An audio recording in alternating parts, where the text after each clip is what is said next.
Hello everyone and welcome back to another reaction video. Today we are checking out The World of Riot's MMO is already done by Necrit. I do know of his channel. I believe he mainly focuses on League of Legends lore videos, let's say that. So I would say he's some sort of lore master to me at least. And I am curious of the Riot's MMO that is coming in the following years someday. So looking at this video being the already done, I believe he means with that like the map of like Runeterra. So the map should be already done, right, at this point. And the lore is so vast that I don't see any problems for them making the MMO. So I would just like to hear his thoughts on it. So in the description below, link to this video, go check it out, show some support. And yeah, without further ado, let's start this one. In the past, MMOs were regarded as the godfathers of games. They were the peak of what developers could accomplish. Even though, looking back, that's a fairly subjective thing to say. Everyone knew MMOs had the power to create cult following, but also everyone knew making MMOs was hard.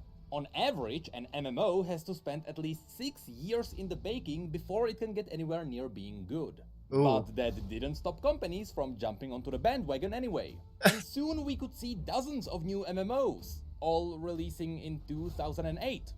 All being called the WoW killers. Spoiler alert, none of them did that. And unfortunately, we can feel the ripple effects even now. It got to a point where every time a new MMO is announced, we all think the same thing. Oh. Anyway, when you're working on an MMO, you have to respect 3 pillars. Okay. Gameplay is king, social interactions matter, and the world setting is important. True. When Riot announced their MMO, it became clear that 2 of the pillars are being respected, and the third one is already done. When it comes to the gameplay, it is currently in the hands of Ghostcrawler, someone who's been working on WoW during its best times, and someone who got a reputation for hating boomkins and loving mages. When it comes to the social interactions, it is a dance between the developers and the players. A dev can guide players towards social interactions, or they can annihilate them. And after that, the players usually find their own fun inside the MMO. From that point on, the devs should do everything in their power to support the players having fun in their own way. And finally, when it comes to the world of an MMO, in Riot's case, it's already made. And yeah. It's been finished for quite a few years now. It looks amazing. In fact, the world of Riot's MMO is in such a good state. They already have the continents, the zones, the cultures, and the races. The cities as well, right? Every zone already has its own storyline. Now, of course, unless you follow the lore of League of Legends, you wouldn't know about this. I know a little of it. That's why I decided to make this video. Thank you. I'm going to show you all the zones we are going to see in the MMO and what sorts of quests we are going to do there. So, for the purpose of this video, I will assume you have no idea what League of Legends is about. Not really. You have no idea what the universe is about, but you like MMOs, your hairline is receding, and you have a crippling fear of Nintendo 64 controllers. That sounds like Asmongold. Why do you think I'm wearing hats? But now, without further ado, well, let's have I'm the exception here. In Riot's MMO. But naive enough to fall into League of Legends. Runeterra, the world of League of Legends. Right now, the world is separated into 10 main regions. But these 10 regions don't cover all the land on the map, so there are some mini-zones in between them. And the lore already revealed that there is gonna be another continent further to the east. That definitely sounds like a future expansion to me.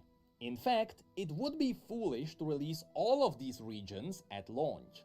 Yeah. You can easily turn half of these into separate expansions. And because a lot of people already know and love these regions, the hype behind these expansions would be big. With that said, I know a lot of you would like to play as Shurimans or Ionians. And now you may be cursing me for suggesting that these would be expansions.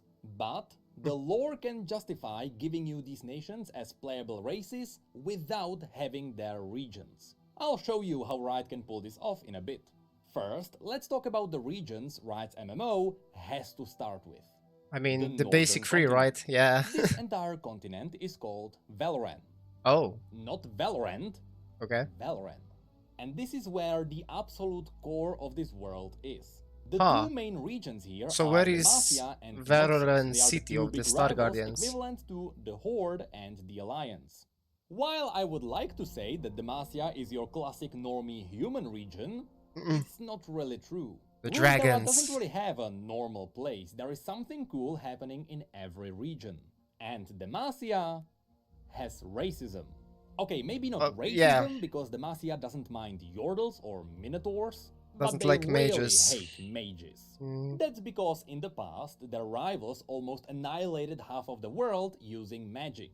And so Demacia was built inside a magic-absorbing forest. Therefore, Demacia is a really cool place where you can hide from magic. When it comes to the visuals of the zone, you can see a lot of lush fields, it is surrounded by mountains, but the iconic part of Demacia are the buildings. They are made of petricite, which is a combination of stone this is the and Rise cinematic. magic-absorbing wood. Because these ancient magic-absorbing trees were grey, Oh, all the petricite. buildings have a marble-like appearance. And yes, given what material they are using, all the buildings in Demacia also absorb magic.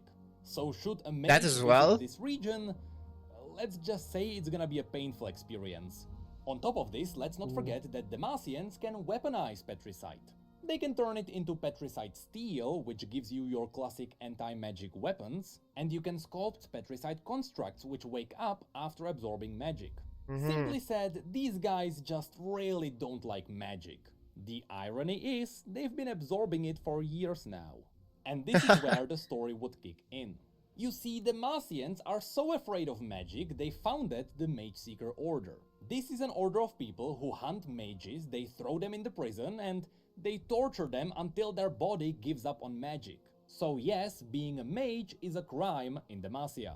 The thing is, people still get naturally born with magical abilities. Going too hardcore. You can't stop it from happening. So not only are there mages hiding in the royal court, right now there is a mage civil war happening in Demacia, where mages and people who don't hate mages rise up to fight for moral rights. I mean, I do know of Lux hiding her powers, this is gonna be the core story. and the whole story of Silas. To overthrow racist leadership following old laws. So the main enemy NPCs might be mages and witches. But I know what you're thinking now. And don't worry, there will be plenty of boars to kill here too. Or at least there are loads of wolves here, as well as stags. And we can't forget the iconic Demacian raptors. But further to the south, we might find some crag beasts, tiny woolly elephants, and yes, of course in the Argent Mountains there are also dragons. Loads and loads of dragons. But that's about it for Demacia. Fun fact, the capital city of Demacia is called the Great City of Demacia. Sounds dumb, but Runeterra was not the first one to come up with this. But thankfully the other regions are a bit more creative with their names. So now, let's move away from the normie region and let's have a look at the badass region. The Noxus. Noxus. If you're planning on playing a warrior with oversized weapons and overcompensating lush hair, this is the region for you. This place actually has a long and badass history, but we really don't have the time to explain it now. So just know that originally it was built by the most badass warrior in the history of Runeterra. This motherfucker literally died on a mountain of corpses. Mordekaiser? After he died, he was too angry to stay dead, so he just became the god of the underworld. Damn! When this guy lived, he built the Immortal Bastion, which is to this day the largest structure on the entirety of Runeterra. And currently he is banished underneath the Immortal Bastion, but only a few people know about it. Okay. So, you know, that's a future raid boss. Oh, definitely. Anyway, the Immortal Bastion is the capital city of the Noxian Empire, with Noxus being one of the most brutal nations in Runeterra. It is brutal because the nation is surrounded by rocky earth. It is hard to grow plants here. So Noxians are forced into conquering surrounding land for resources to survive. That's why when you go to the map, you can notice that the Noxian territory is all over the place. It's because these are all the places Noxus has already conquered.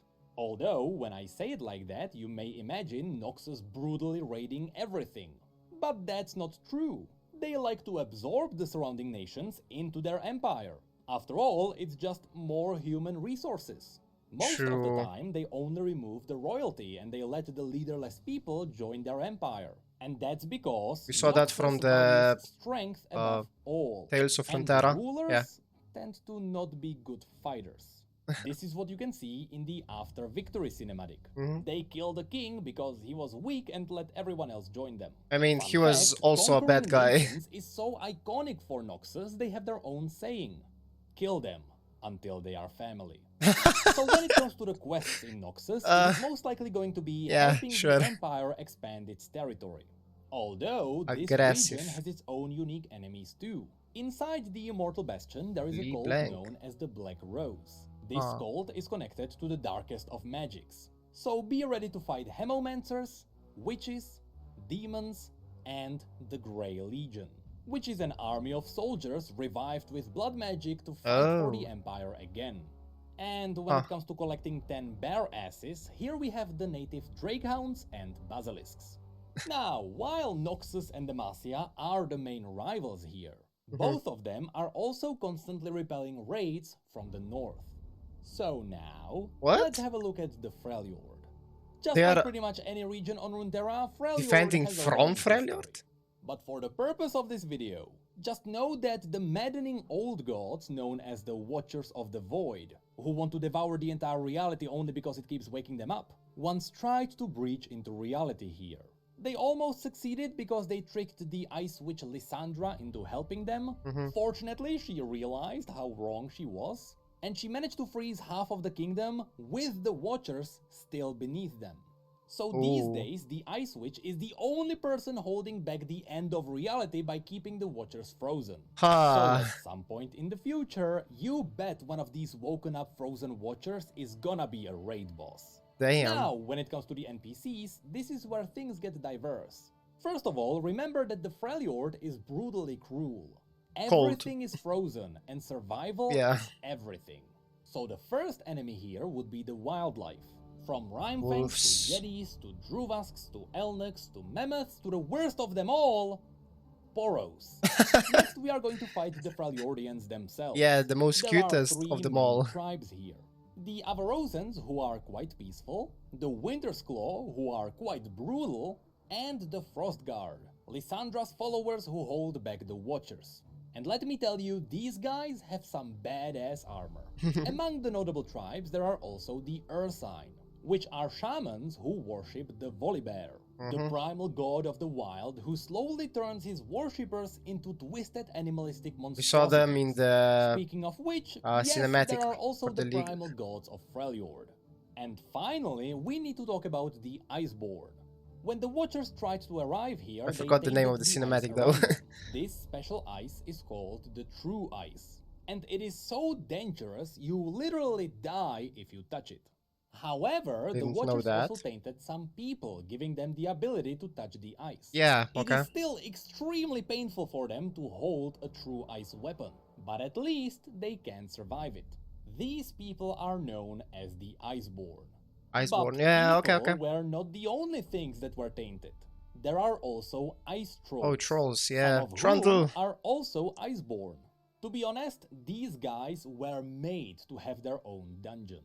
But there are also some animals that were twisted by the Watchers. And Lysandra is even twisting some beings herself to make them serve her. So overall, Freljord is gonna have a lot of cool This is the cinematic I was thinking of. And horrors. So these would be the three regions on the main continent. Transitioning into Poro. But this is actually so big, it can easily make the base world of the game. This looks, yeah, for the basic game. Between them. There is Nockmerge, full of witches, Argent Mountains with their dragons, Tokugol with void monsters, Actually, what? with him, a clan? so much more. But from here, you can cleverly set up the expansions because of how well everything is interconnected. So this will be so amazing. Look at the continent to the east called Ionia. Ionia has a very close connection to Noxus. You can only guess why. It's because Noxians once tried to conquer it all during an event simply called the Invasion of Ionia. Yeah. It was a horrible war full of using children as soldiers because Noxians thought Ionians wouldn't fight back against children. And chemical weapons. Lots and lots of chemical weapons. Oh. Speaking of which, remember Singed from Arcane? He's the guy Oh. who chemically devastated Ionia. Eventually, Noxus failed, but they kept their small controlled territories. So the Huh. first quest here could be simply boarding a ship, sailing over, and exploring the place for the Noxian Empire. Now, when it comes to Ionia itself, the place gets mystical. Everything here is alive and connected to the spirit of nature. And I mean everything, from the animals to the people to the buildings. Everything is alive. So if you anger Mother Nature, your house can twist and strangle you in your sleep.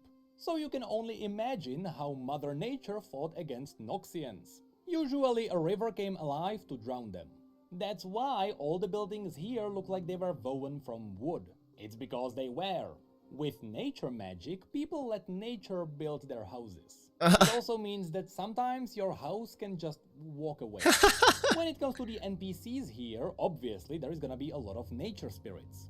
And a lot more of simply mystical animals. From giant ninjas. flying tigers to the never-ending story. Mm. But be ready to also face local Ionians, blade masters, shadow cultists, murderers, and ninjas. Both good, A lot. bad, and the in-between. But finally, Karma there's also counts one as more a enemy ninja? that we could face. The furries. That's right, this race is Vastaya? known as the Vastaya. Mhm. They are half humans and half magical animals. And yes, canonically, the species was born in exactly the way you are thinking. But to be fair, the Vastaya are quite cool and they are definitely gonna be a playable race. Just like Yordles, who also like Ionia a lot. Lastly, after Noxians ravaged Mother Nature, demons started occupying all the places filled with misery and doubt. So that's gonna be a nice bonus enemy. Mm. So yes, the exploration of Ionia and the raid on the Shadow Order could be a really cool first expansion.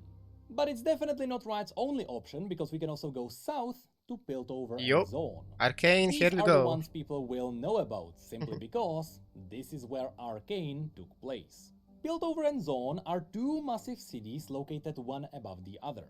And they are so massive they could easily be turned into their own playable zones. Could see They that, are both yeah. focusing on futuristic technology powered up by magic of the Hextech gemstones.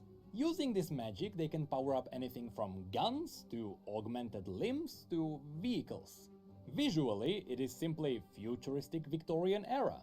And Steampunk. unfortunately, there wouldn't be much of enemy variety. We would likely fight the rich houses of Piltover and their deadly assassins, with the occasional thief on the streets, corrupt wardens, and the occasional rogue steam golem. But things get a bit more interesting in the undercity known as Zaun. Zaun is the dirty underbelly covered in thick toxic smoke. Because the majority of people are poor here, they developed a cheaper alternative to Hextech called Chemtech. This artificial green stuff can power up cheaper limb replacements, as well as highly unstable weaponry. Zaun is also controlled by the Chem Barons, which are obviously gonna be the main enemy here. But on the side, we may also meet some chemical mutants, unstable constructs, as well as some mass murderers and people who hunt down mass murderers. Oh. And funnily enough, at the very bottom of Zaun itself, there are the hidden ruins of an ancient city full of traps. That is obviously gonna be a cool dungeon. That So is yes, where there is not much more Israel that I went can add here. Piltover and met Zaun Kaisa? were simply explored in Arcane. So if you like the series, you are gonna like this place. From here, we can travel further south to Shurima. Shurima used to be a massive empire that ruled the world. But after the emperor got betrayed by his best friend, the entire empire collapsed. This region is a massive desert with the occasional city near a river. In the center of the region, there is the Sun Disk, a colossal piece of star I do matter know a that little has bit the of power it. to reflect celestial magic. Azir was The betrayed Shurimans used by this Xerath. celestial magic to turn their best soldiers into the Ascended, also known as the Golden God Warriors. However, these God Renekton and Warriors Noxus? wouldn't make a great enemy here.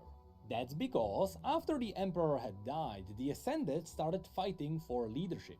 And Understandable. slowly, after learning how to use blood magic to gain the edge, they morphed their own bodies and became the Darkin. twisted, blood-frenzied monsters that would certainly make really cool raid bosses. Okay. Besides this ancient evil, Shurima is also full of its own animals, raiders, dune scavengers, and on top of all of that, void creatures. Oh That's yeah. because to the south, there used to be a kingdom known as Ixtal that wanted to destroy the Shuriman Empire. So, they asked the Watchers for help. You can imagine how that went. The Watchers sent through some void beasts that consumed Ixtal and polluted Shurima to this day. To fight back the void, Shurima does have a lot of hidden tombs around with hidden god warrior weapons. Not to mention that Shurima also has a circle of time mages who are trying to freeze the void in time. Now, as I mentioned near the beginning of the video, even if Shurima becomes an expansion, they can still easily make Shurimans a playable race because they are already connected to Noxus. As you can see, by conquering? Noxus already conquered part of Shurima, so some Shurimans are fighting for Noxus.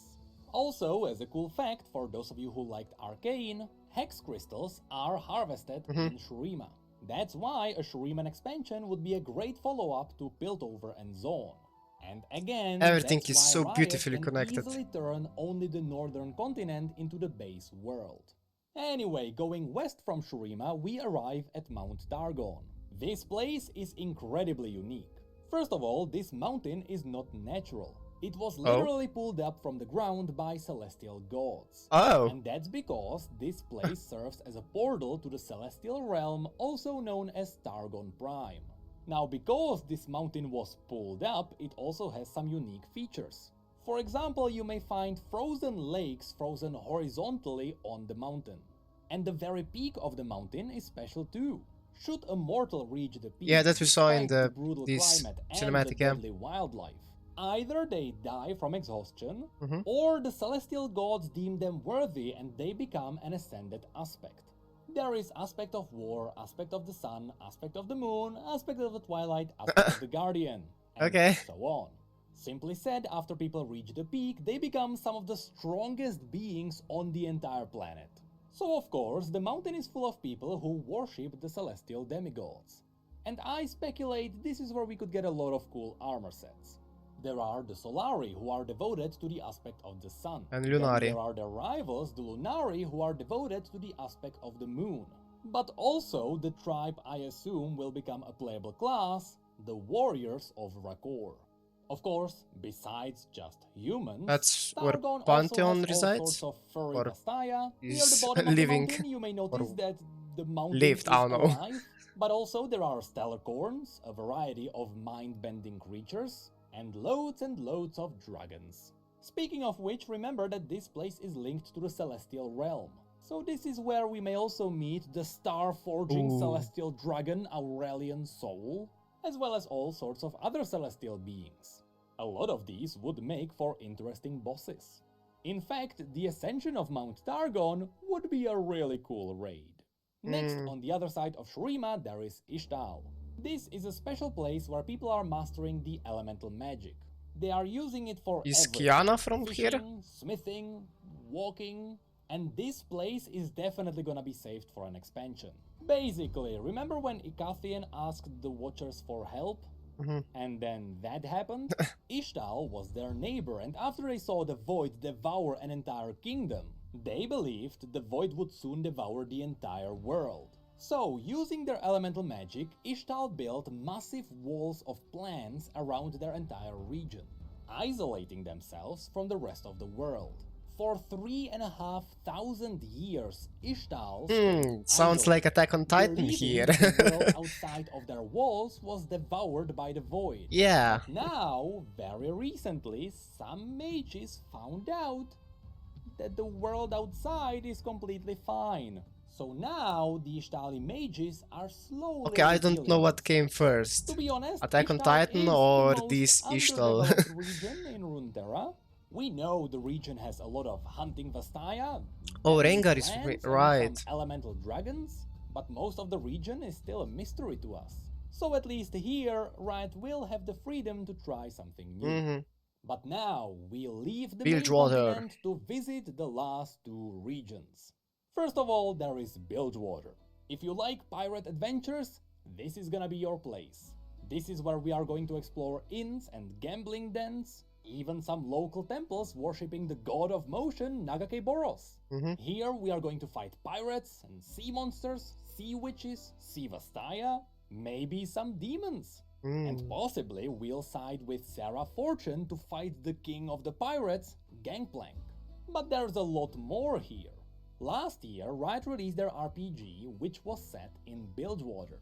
So not only can we already explore this place in detail, but it even has a monster journal. And at a quick glance, you can already see some really cool bosses too. However, this place is also linked to the last place I want to show you today. Shadow Isles. The Shadow Isles. See, every year the horrors of the Shadow Isles lurk out. And Bilgewater just happens to be the closest place. Harrowing. So every year, Bilgewater is fighting the undead. Once upon a time, the Shadow Isles used to be the Blessed Isles, the Viego story. A rich place full of advanced magic. Long story short, there was a young asshole king who wanted to revive his dead queen. And in the process, he accidentally released dark necromantic magic. This magic destroyed the island and made it home for undeath. In the lore, this event is called the Ruination. And because the RPG is called The Ruined King, it may not be a surprise to you that you also get to explore the Shadow Isles there. And there they have anything you can imagine. Undead horrors creeping everywhere. And should we ever venture into these islands, I have no idea whom we're going to fight. The ruined king who caused all of this is banished elsewhere. Thresh, who siphoned his magic after he was banished, also left the Isles. And even Hecarim, the most brutal soldier of them all, is currently around Demacia. What? So the Shadow Isles don't currently have a main baddie. So this is where Riot could push forward some of the side characters. Now, even though these have all been the regions that are currently set up on Runeterra, Riot has already confirmed that there is a new continent further to the east. Currently, it is planned to be revealed in the upcoming Ruination novel. And so far, we know that this new continent is where the ruined King Viego is from. And this is also where he was banished at the end of the that story. was that place. All we know about that place is that it is quite mystical. There are yet more dragons here, and in fact, Kamavor, which is the ruined king's nation, has a lot of draconic armor. So should Riot run out of places to explore, don't worry, they can always make up more. But that's all I wanted to show you today. As someone who's been following the lore of League of Legends from the very beginning, I can tell you, I'm very confident the setting of Riot's MMO is gonna be great. Their incredible writers have been preparing the world for years now. And now, it's time to harvest the fruit. If you like this video, let me know in the comments below. Because right now, I still have 3 more topics that I could talk about in regards to the MMO. I especially want to talk about the potential raid bosses we can face, and the potential classes we could play. And that would be cool to see, collected an unholy amount of transmog, I would love to show you all the cool armor sets this universe has. But that's it for this video. See you in 6 to 8 years when the MMO gets released.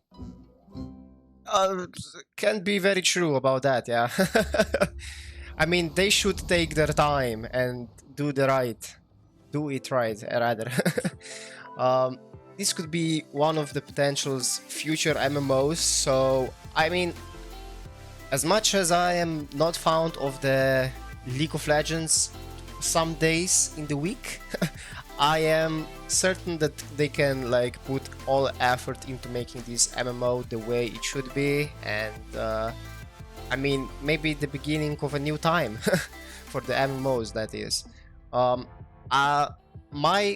I guess I didn't said it before, but I believe that I mean, I do know of the World of Warcraft, but I didn't play it. The one that I played is the Black Desert Online BDO, right? That is, I believe, the only MMO that I actually put a lot of time into. But yeah, I mean, I would definitely like to play the Riot's MMO when it comes out, right? So I really like this video. Hopefully you did Okay, hopefully you did as well, and you also like my reaction to it. We'll be, I guess, following his content a little more. Maybe he will post another. Maybe he even already did. I don't know. I will follow his MMO Riot content. So yeah. Thanks for checking this one out.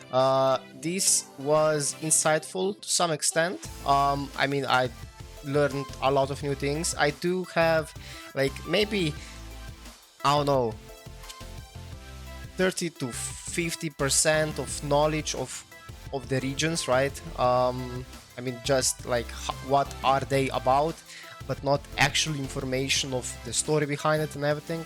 So I knew a couple of things, but it was a pretty new knowledge to me. So I like these videos. Maybe I should be checking out more about the lore of the League of Legends and do the reactions on that. Tell me what you think in the comments below. But yeah, if you like this one, give it a thumbs up, leave a comment down below, check out this Necrit's video and show some support. If you're new to the channel, subscribe, click that bell for notifications so be informed of my next reactions, reviews, gameplays and other things to put in the comments below for me to check out. Thanks again, and I will see you in the next one. Bye! And now a special thank you to Fear Machine for additional support on my Patreon.